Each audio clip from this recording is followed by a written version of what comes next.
大家好，我是 Risni 老师，我是印尼基督教大学的老师。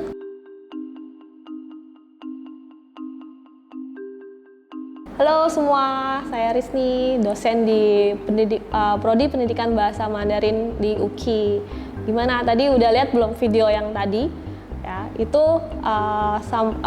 banyak tuh yang nonton, terus langsung pada banyak yang komen, waduh susah ya belajar bahasa Mandarin, baru belajar lafalnya aja, nadanya aja udah bikin anak kecil gitu sampai nangis ya.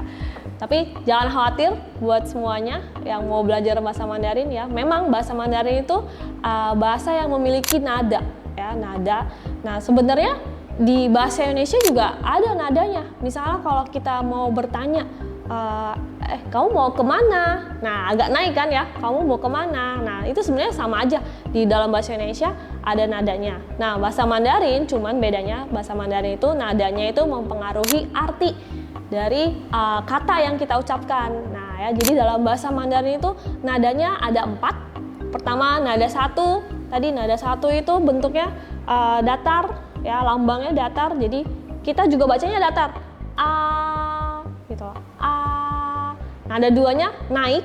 Nah ini biasanya saya bilang ke mahasiswa saya itu kayak orang kebingungan, kayak orang bingung. Kalau orang bingung gitu, hah?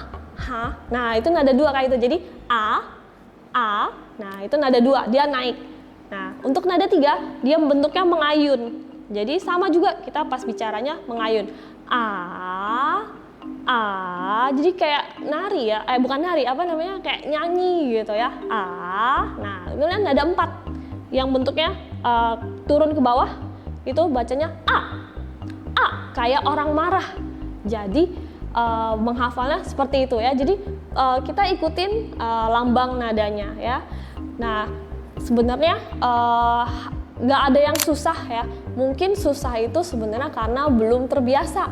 Nah jadi jangan langsung mikir, aduh susah nggak jadi belajar bahasa Mandarin, jangan gitu. Tapi dicoba. Nah kita biar terbiasa harus banyak latihan. Nah latihannya kalau untuk lafal itu selain kita belajar mengucapkannya ya, kita sering-sering mengulang. Nah ada satu lagi caranya, yaitu dengan cara nonton. Nah ini kan lagi ngetren ya, nonton dracin yang pendek-pendek itulah, itu juga bisa dipakai tuh.